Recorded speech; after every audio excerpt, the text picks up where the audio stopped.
Assalomu alaykum hamvatanlar aziz.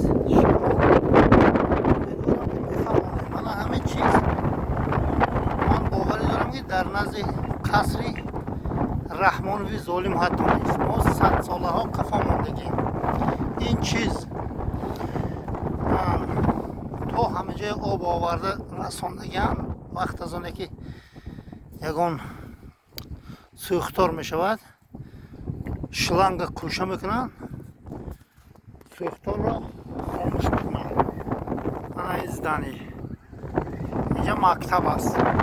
این کوه هست. انا کوه دین تا کجای آب آوردگن گاز آوردگن. انا همه چیز سوختار را خاموش میکنند. اینجا آبی بلند دولینی دارد. خود رحمانوف و اطرافیانش من ظالمای پته اشنیک نمیدونن این چیست.